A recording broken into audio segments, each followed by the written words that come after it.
Mais humanisme, savoir et culture constituent, cher Président, vos caractéristiques.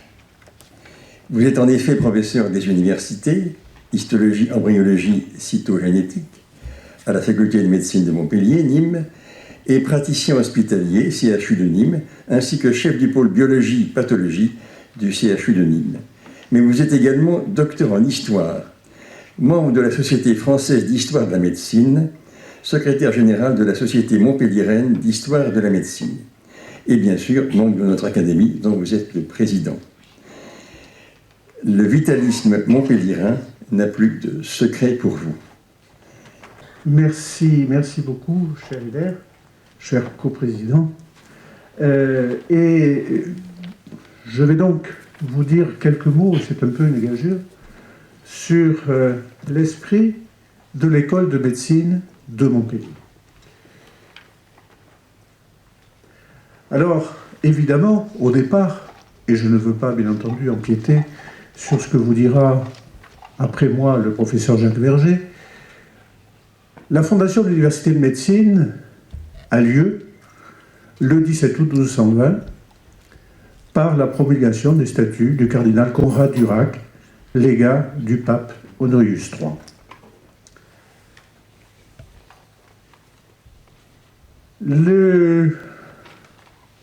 Se trouve ainsi consacrée une communauté de médecins à forte connotation hippocratique, dont la plupart, dont beaucoup en tout cas, sont issus de l'école de Salerne, qui vous est ici symbolisée allégoriquement sur la gauche, avec des influences, alors sur l'importance desquelles il y a eu beaucoup de discussions, de la communauté juive. Vous avez ici une représentation du mikvé médiéval, et également de la médecine arabe au travers des traductions, et notamment celle de Constantin l'Africain que vous voyez sur la droite. Cette collectivité se trouve donc reconnue officiellement, et reconnue en tant que communauté purement médicale, et c'est une spécificité, une université, telle qu'ils sont créés dans cette première vague, et une université purement médicale, alors qu'il y avait présent à Montpellier d'autres enseignements. Et lorsque Nicolas IV, en 1289, voudra créer le Studium Generale de Montpellier, donc réaliser ce que l'on pourrait appeler une fusion des universités, qui est un sport difficile, on le sait, eh bien les médecins vont rester à part.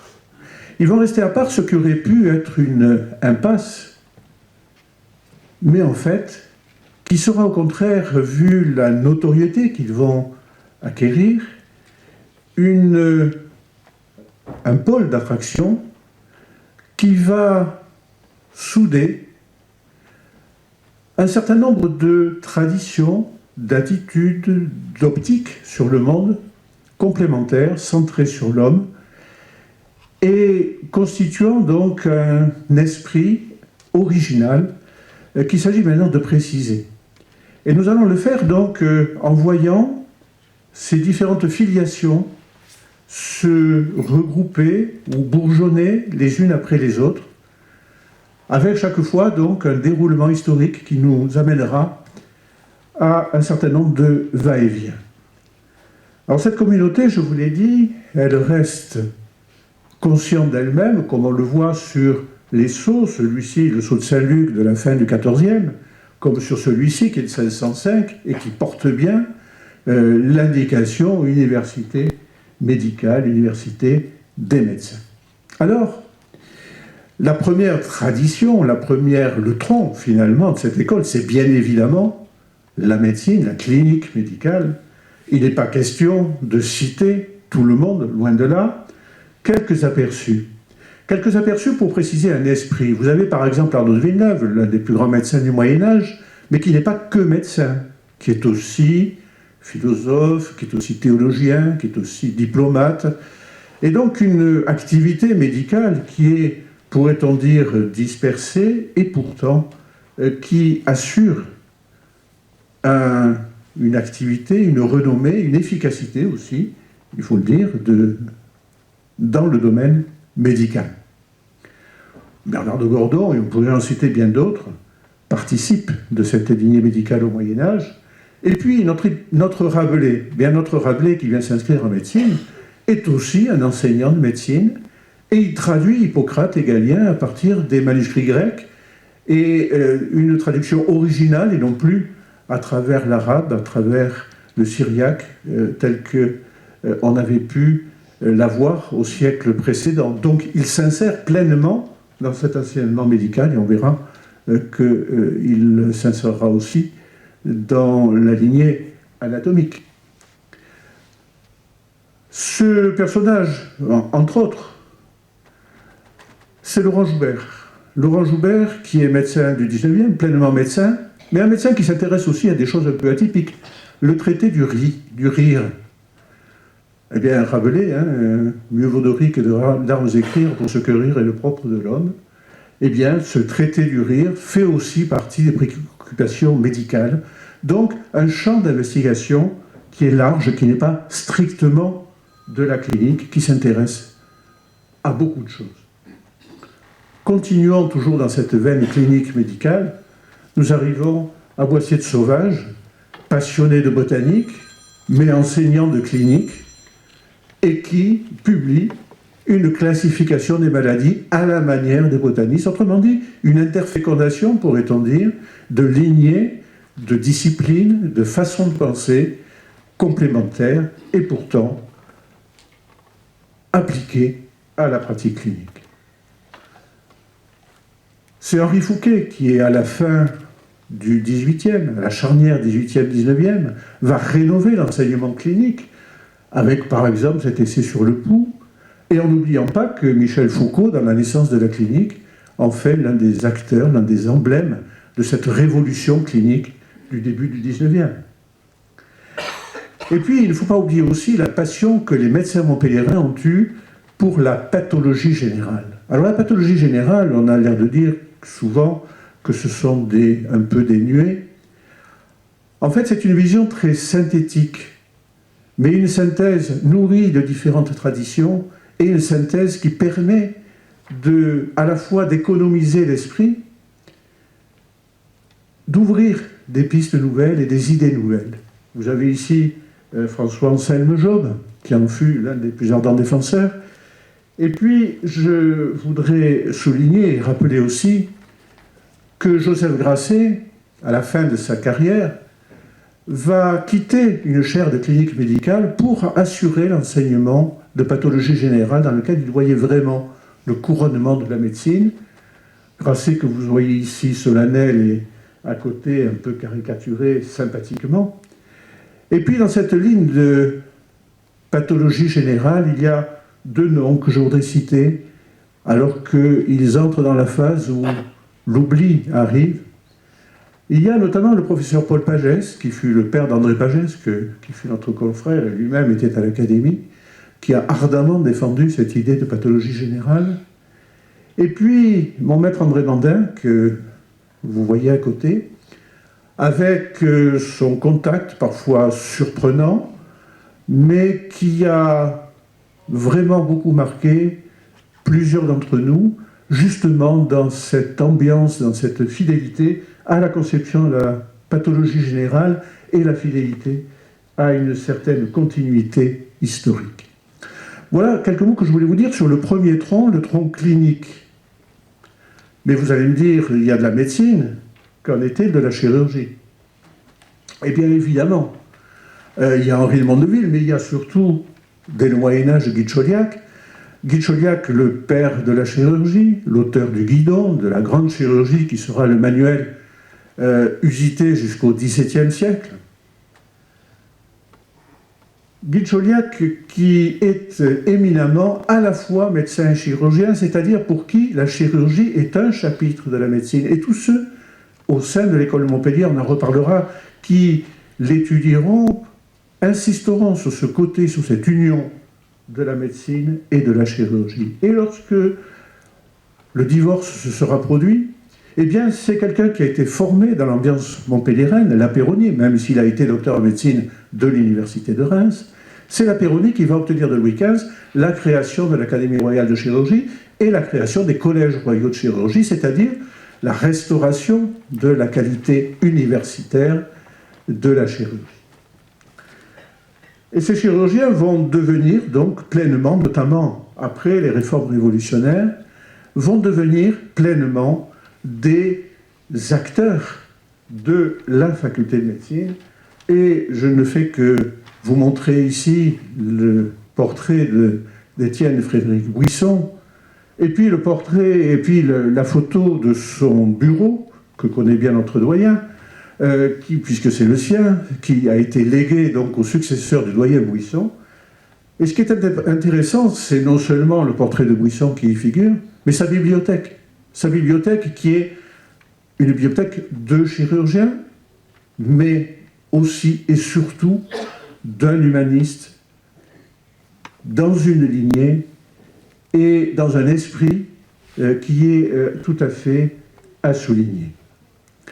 Alors bien sûr, il y aurait beaucoup de choses à dire après sur les réalisations chirurgicales qui auront lieu à Montpellier, notamment dans le domaine des greffes et bien d'autres. Mais encore une fois, je ne peux pas citer tout le monde. On a vu la tradition médicale clinique. On a vu la tradition chirurgicale, évidemment.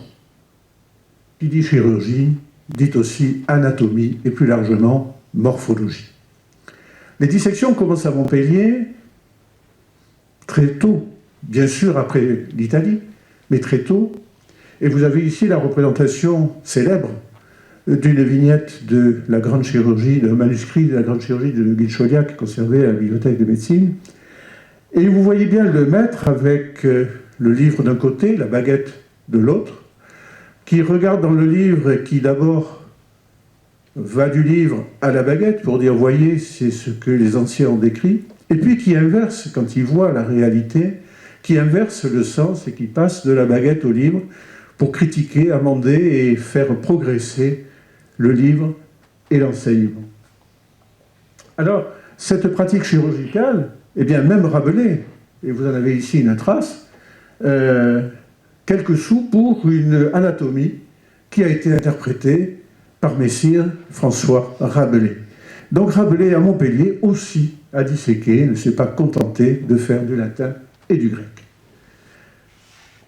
Des anatomistes célèbres, il y a eu par exemple Péquet, qui est passé par Montpellier, et c'est à Montpellier qu'il a fait sa découverte de la fameuse citerne et des vaisseaux lymphatiques qui est attaché à son nom. Il y a Vieux-Sens, un des plus grands anatomistes de l'histoire. Je vous ai représenté ici Paul Gillis, mais on pourrait citer des générations et des générations. Et puis souligner que cette école anatomique montpelliéraine, au XXe siècle, a donné les deux plus grands anatomistes parisiens, Rouvière et Delmas. Et puis, nous parlions d'anatomie et donc de morphologie. Et ne pas oublier la personnalité de Louis Vialton, qui fut un très grand esprit, histologiste, et c'est pour ça, bien entendu, que je suis particulièrement attaché à sa mémoire,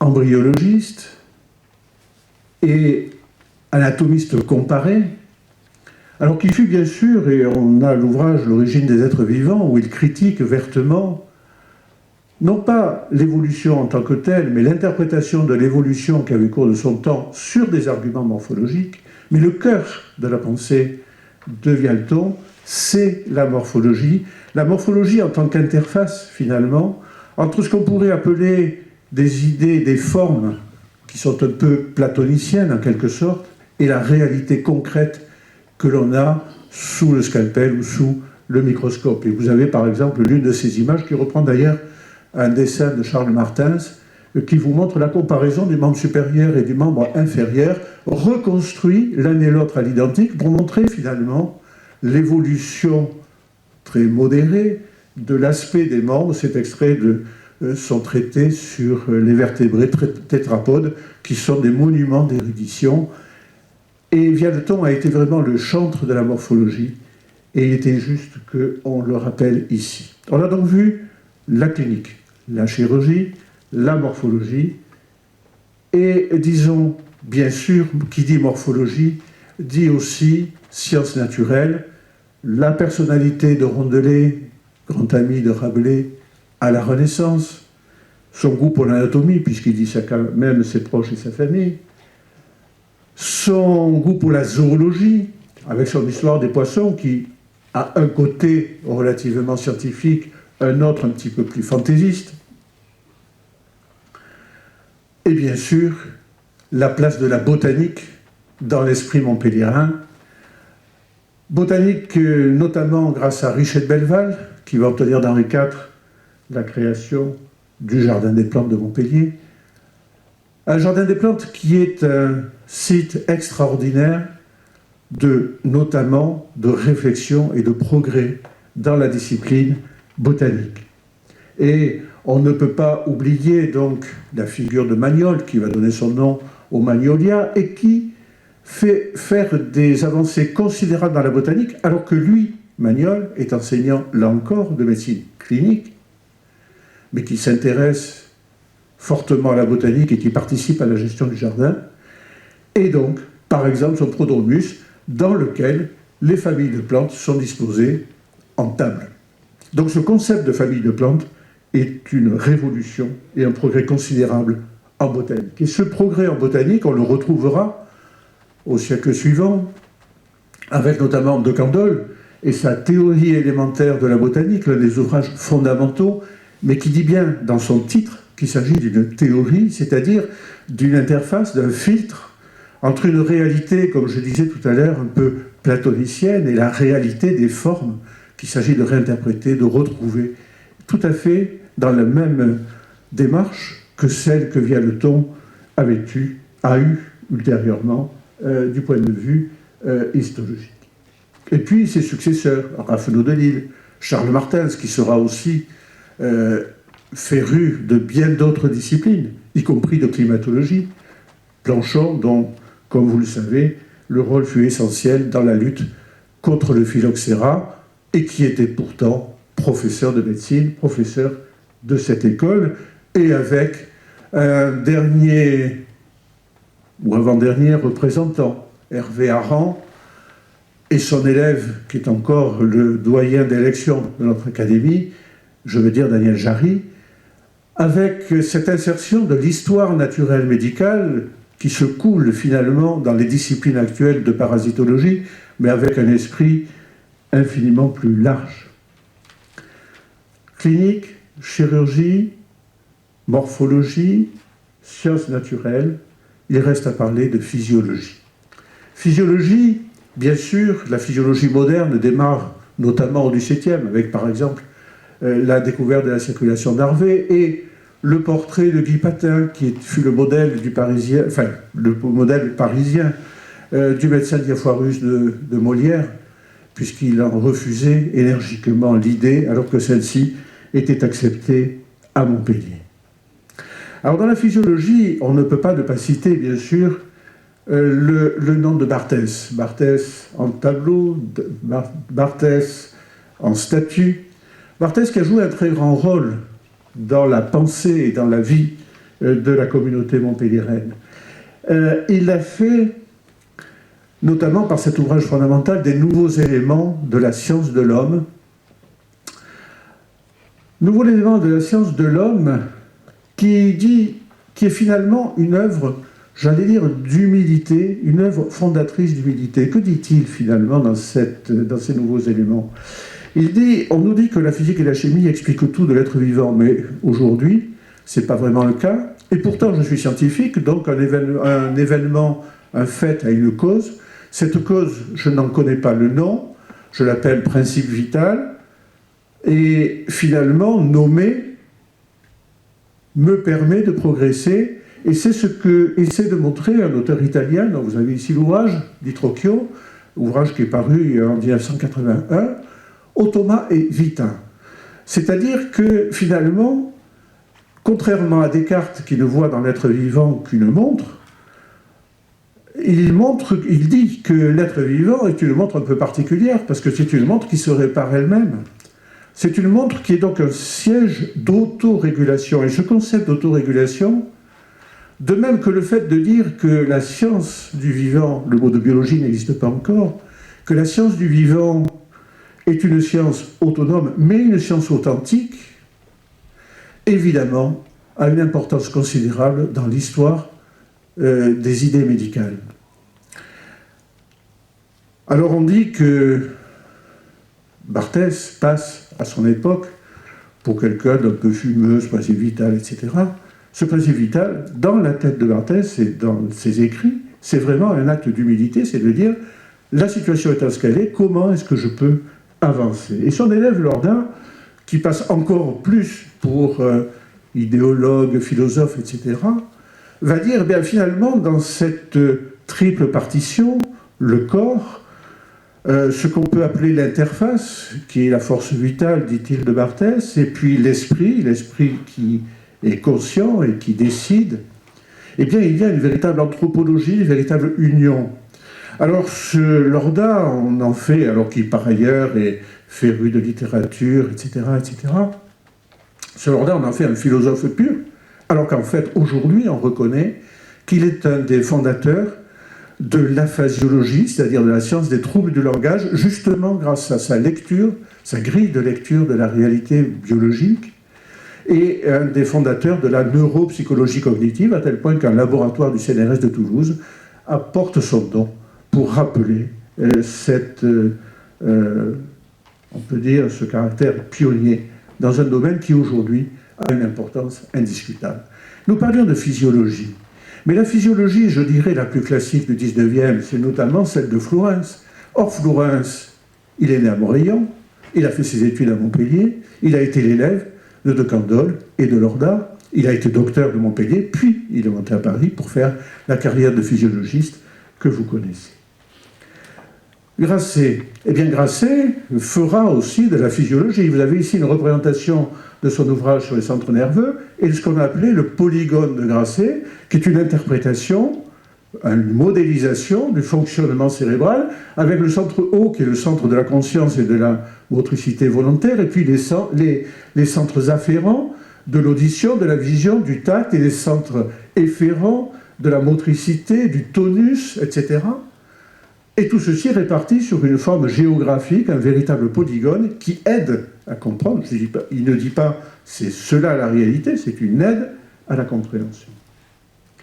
La physiologie montpelliéraine se poursuivra avec des personnages comme Hédon, qui d'une part va frôler la découverte de l'insuline, en tout cas démontre, avec ses capacités expérimentales et de chirurgien animal, démontre la réalité, la sécrétion endocrine du pancréas, qui sera aussi pionnier dans le domaine de la transfusion moderne, bien sûr, mais dont le travail en diabétologie se poursuivra par celui de Loubatière, en tandem avec l'équipe du professeur Marcel Jambon, cette symbiose qui va aboutir à la description, à la compréhension de l'action des sulfamides hypoglycémiantes, découverte capitale en 1942, et on pourrait bien sûr citer bien d'autres chapitres.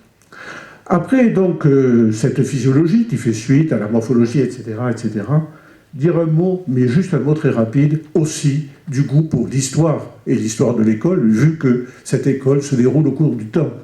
Alors, j'en citerai juste 2 diapositives, celle-ci, qui regroupe un trio avec Fontanon, avec Joubert, avec Ranchin, qui réédite, qui interprète, qui remettent en honneur la pensée de Guy de Chauliac. C'est aussi Astruc qui, au XVIIIe, commence à rédiger un ouvrage sur l'histoire de la faculté de médecine de Montpellier. Et puis, désolé pour les qualités techniques, mais rappeler quand même 3 noms qui nous sont contemporains, qui étaient dans notre académie. Louis Dulieu, bien sûr, qui est incontournable dans l'histoire de notre école. Hubert Bonnet, André Thévenet, que nous avons connus. Alors, il est temps d'essayer de faire une synthèse de toutes ces filiations, et en soulignant 3 aspects. D'abord que ce savoir qui a été créé est d'abord un savoir ancré dans le réel. Arnaud de Villeneuve sera un des adeptes des régimes de santé très pratiques, de conseils très pratiques. Vous avez ici une citation du discours sur le génie d'Hippocrate de Barthès. Ce qui fait le plus d'honneur au génie d'Hippocrate, c'est d'avoir créé la science de la médecine pratique. Il n'est point de science qui soit plus digne d'occuper des hommes d'un esprit élevé. En effet, elle renferme tous les éléments d'un calcul de probabilité qui ne peut être porté à sa perfection dans une infinité de cas difficiles que par les plus grands efforts de l'esprit. C'est quand même une phrase profonde, parce que ça dit que d'abord c'est la médecine pratique, et que la médecine pratique, c'est pas forcément des nuées de discussion, ce sont des faits et un calcul et une organisation de ces faits. Et puis, la personnalité de Chaptal. Chaptal est un peu le prototype de ce pragmatique.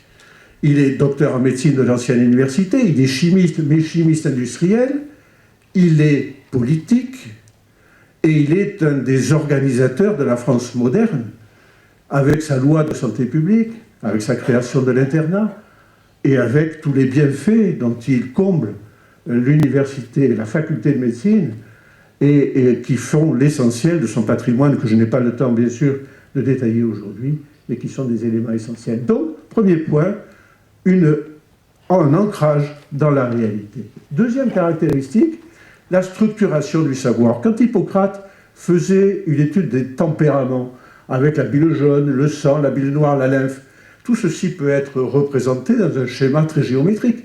Lorsque Grasset vous fait son polygone, vous avez un schéma géométrique qui est à la fois à la charnière entre la géométrie et on pourrait dire aussi, comme je vous l'ai dit déjà, les idées platoniciennes et puis la réalité du contact clinique. Et lorsque Lorda nous parle du complexe humain, esprit, force vitale et corps, il rejoint finalement cette très vieille tradition européenne, corps, âme, esprit. Et cette qui vous est représentée notamment dans cette magnifique représentation de Luca Signorelli, qui est dans la cathédrale d'Orvieto, qui est la vision d'Ézéchiel avec ses cadavres qui se revêtent de chair et qui aspirent vers le haut. Et ce schéma-là, c'est un schéma qui finalement transcende. C'est un schéma ternaire, voire trinitaire, et des trinités comme dans le Scutum Fidei, le bouclier de la foi pour représenter la Trinité, mais qui est transférable aussi dans une réflexion sur cette tripartition humaine, en termes donc de structure, sans verser dans un structuralisme de bas niveau. Dernier point, c'est un savoir ouvert. Vous avez ici une citation de Chaptal. Après avoir donné à l'homme une connaissance exacte de son être et de ses facultés, après lui avoir marqué sa véritable science, sa place dans la chaîne des êtres créés, ce qui l'importe le plus, c'est de lui fournir les moyens d'être utile à la société. Or, ils sont tous ces moyens dans l'art de conserver ou rétablir la santé, dans l'art de faire prospérer l'agriculture ou d'éclairer les arts. Ce sont là, si je ne me trompe, les vrais canaux de la prospérité publique. Les études de la médecine ont toutes pour objet d'atteindre ce but. Le médecin doit être présent partout. Mais, contrepartie, et c'est les limites de la biologie de Grasset, chacun chez soi, nec ancilla, nec domina. La médecine a son périmètre, elle est amie, elle est alliée, elle a besoin des autres, elle est en dialogue avec les autres, mais elle doit garder son autonomie. Alors, toutes ces valeurs ont-elles une signification pérenne pour l'avenir? Parce qu'on pourrait dire, après tout, tout ceci est bien joli, mais c'est très littéraire. Alors nous allons quand même rester littéraires et donner la parole à Paul Valéry. L'homme moderne a l'essence obtue. Première constatation. Le malade de l'avenir est une collection de fiches, de graphiques, de nombres et d'enregistrements divers. Un automate sera le médecin de l'avenir qui, sans aucune pensée, déduira de ces données un classement et un traitement, et ceci, hélas, avec sa collaboration entière, car la valeur du médecin diminue en raison directe des moyens d'investigation que lui donne la technique physico-biologique. Plus en dispose-t-il, plus s'efface-t-il devant eux, et renonce-t-il facilement à observer et à réfléchir. C'est quand même une leçon importante. Et puis, cette citation que j'aime beaucoup, soigner, donner des soins, c'est aussi une politique, alors avec une rigueur, avec une attention, avec une précision, avec une élégance. Et finalement, c'est un poème et qui n'a jamais été écrit que la sollicitude intelligente compose. Ce qui est quand même, je trouve, une définition magnifique du soin dans toutes ses dimensions, à la fois de rigueur, à la fois de perception de la réalité, et bien sûr aussi d'affectivité et un véritable poème. Alors nous disons poème. Évidemment pour nous, latin, le comble de la poésie valérienne, c'est le cimetière marin, qui, vous avez ici sa tombe sur la gauche, et la mer toujours recommencée dans le fond. Et puis dessous, l'épigraphe que Valéry a voulu mettre à son poème, épigraphe qui s'est bien gardé de traduire, et que je pense on traduit mal, alors que la vraie traduction est très médicale. Alors, excusez-moi, je vais faire un peu le cuistre, mais me philapsuca bion athanaton spede, tandem practon antlei macanan. Alors, ça veut dire quoi? La traduction habituelle, c'est de dire « Oh mon homme cher, n'aspire pas à la vie éternelle, mais épuise le champ du possible. » Autrement dit, laisse les hauteurs et vis pleinement ici-bas. Or, dans cette traduction, on peut tout aussi y voir le sens suivant.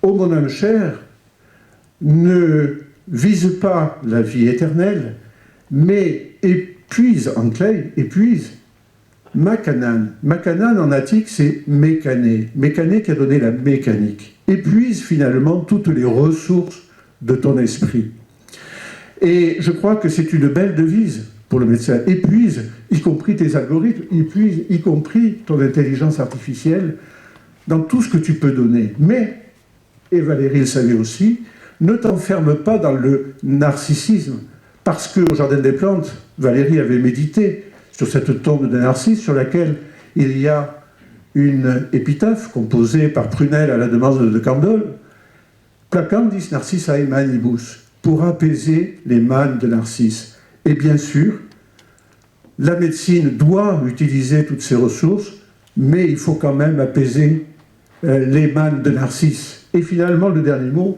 n'est-il pas celui que nous donne Conrad dans la magnifique définition qu'il donne de la médecine dans ses statuts?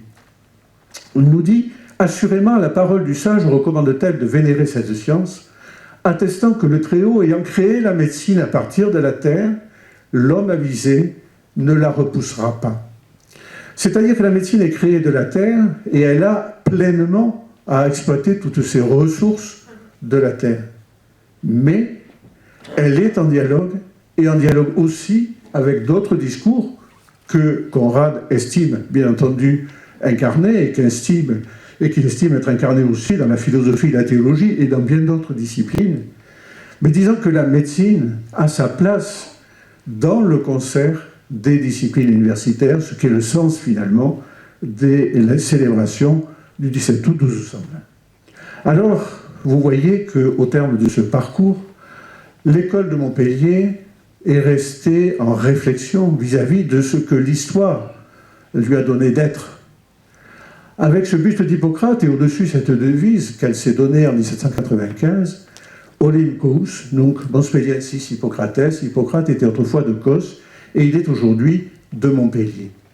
Et de même que le savoir médical se constitue très progressivement, la réflexion que l'on peut avoir sur le dévoilement historique de cette histoire médicale montpelliéraine au long de 8 siècles est une histoire de longue haleine, comme le rappelle l'aphorisme d'Hippocrate, l'extrait de la première aphorisme d'Hippocrate qu'elle a voulu inscrire sur le cadran solaire qui est sur sa façade, est à Clémacré, l'art est long.